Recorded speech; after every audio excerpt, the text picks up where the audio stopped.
gonna do a rock opera, you gotta do it right. Don't wanna be an American idiot. It's gonna be louder. Don't want a nation under the new media. And it's gotta have energy.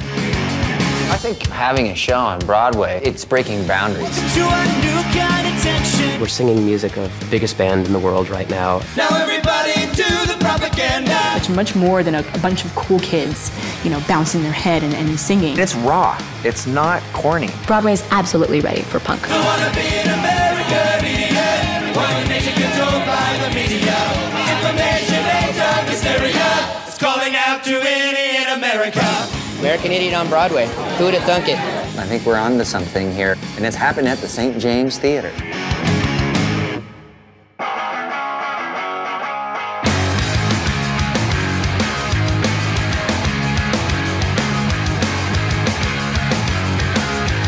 Don't wanna be an American idiot. Don't want a nation under the new media.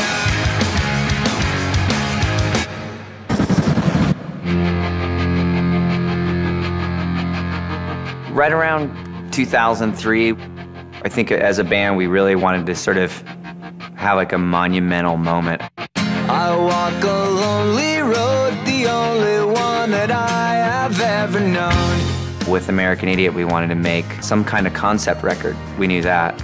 It just felt like inside this album, there was the story of American youth looking to improve their lives. I remember just driving around in my mother's minivan and just cranking that record as loud as it would go, and then really just feeling understood, and like there was this direct line of communication that I felt coming from that record. The album is really like a rallying cry for our generation. And screaming. Well, I think politically, American Idiot, like when we were writing it, it was trying to make sense out of like a big mess. And you're trying to find something to believe in. I think the record is definitely anti-Bush and anti-war. One of the things I think is so brilliant about American Idiot is the way it marries the personal and the political. It's about people becoming lost and just trying to find their way. And I think that's been going through our songs since, 1988. It's an empty space. Yeah. And I see Johnny like on the floor in the middle of nowhere, and he starts to play. So we see our three heroes. The band comes in and starts to elevate the song. It's great. It's gonna be awesome. This album was, it's our baby. To see it sort of, get put in the hands of other people, it's great. How loud are you gonna go as far as the band? Well, I think the plan would be to be as loud as it's tolerable. Mm-hmm. Yes.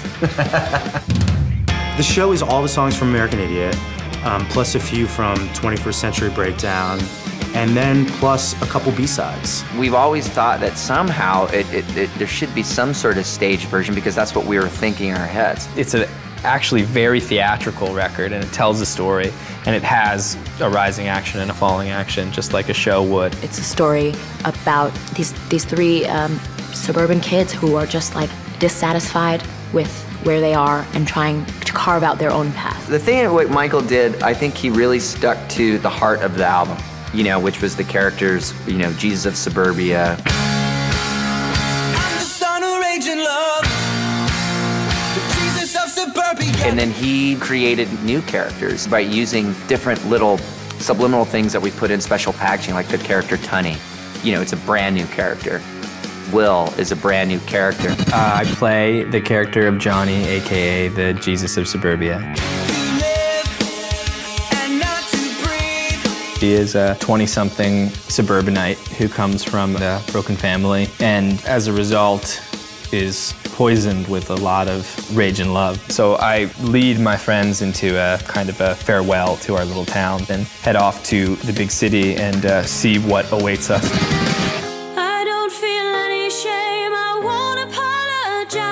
Heather, who is the girlfriend of Will, discovers that she's pregnant.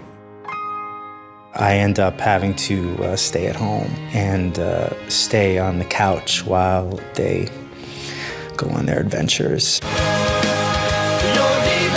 The guy sitting on the couch the whole time, I really identify with him a lot. I've done many couch tours. I play Tunny. He's an angry dude who knows he's meant for something but doesn't know what it is. and he gets inspired to join the military because he thinks maybe that's the answer. And screaming, I walk this empty street on the boulevard of broken dreams. I play a character called, what's her name? What's her name is a woman who Johnny meets when he's in the city. When he suddenly meets this girl that he does start to fall in love with, as much as it exhilarates him, it terrifies him. And it alters the course that he is on. The what's-her-name character, she ends up being the most powerful character, I think, in the stage version. She's just this city girl, this punky city girl. Their relationship is just like wild and sexual.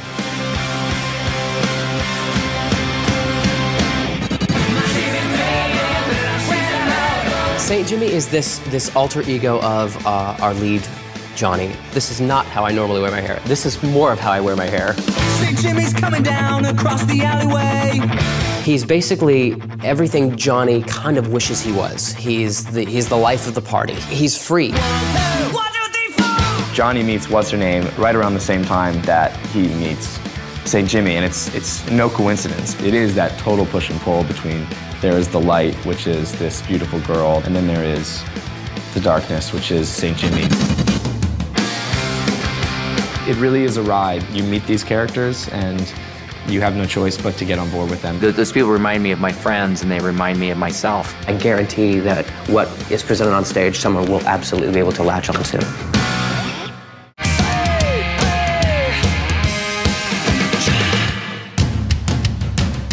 When we thought of this coming to the stage, we thought this was going to have to be contemporary, cutting edge. It's got to be our voice on the stage. It's got to be good. This is massive and really exciting. We've just been rehearsing like mad. It's completely inspiring to be working with some of the most talented people we've ever met in our lives. That's pretty awesome. Are they panned hard right and left? You know if they're coming from both? I don't think they are. The band was present constantly, all through the rehearsal period. This album is my baby, so I want to make sure nobody up. No, I'm just kidding. It's sort of a hands-off, hands-on kind of approach to it. Billy, Mike, and Trey come in, they sit in rehearsals, they give notes to Michael, who gives them to us. You can fit it in, Theo. You're the director, tell him what to do. Jesus. The only part of that song where it goes downstroke real fast is at the very top, and that's it. How did you do that? Just at the very top of the song, just like his part, and then everything else is.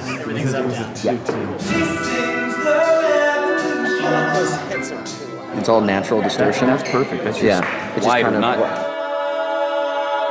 The way the collaboration has gone, they go off and they're doing their thing while we're working, and then they come back and see what we've done. Don't breathe between 29 and 30. You let someone spread their wings, they're going to be able to take it on a whole new level, you know, and that could be great. That's getting there. 2, 3, back, 4, 5, 6, 7, here, 4, 5, and 6, 7, here, 8. Again.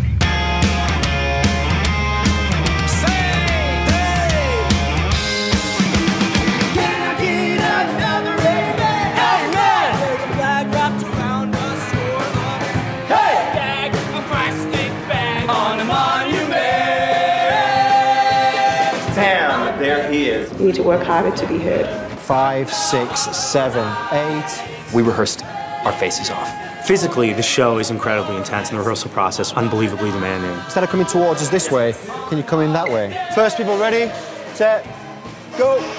Stephen Hoggett, the choreographer, took us through hour-long workouts every day before rehearsal just to try and get us in shape to be able to meet the demands of the choreography night after night.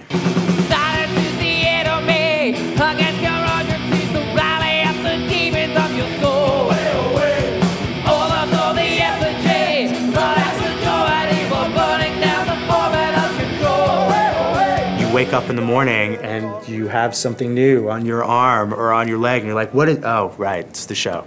Yeah, some new bruise. Beautiful. The timing was great. These kids are so talented they can actually fly.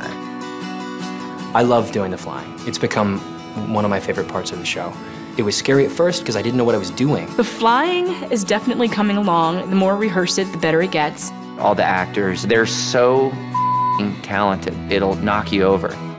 Hey, man, I'm serious. Hey, how you guys doing? To show their dedication, they were on a huge tour and they had a day off, so they drove their tour bus right in and hopped off the bus and watched one little moment of the show.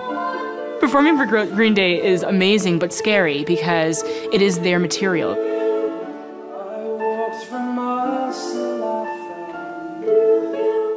You know, you're sitting there singing their songs to them, really wanting them to like it, and it was incredibly nerve-wracking. When we presented to them was really amazing. I was completely terrified to look at them. I couldn't look because I was so nervous. I was sitting next to Billy Joe and I was so nervous. And at the end of it, he just grabbed my leg and squeezed. Oh my God, that was sick. That was so good. Here we are at the fantastic Berkeley Rep on opening night of American Idiot the Musical.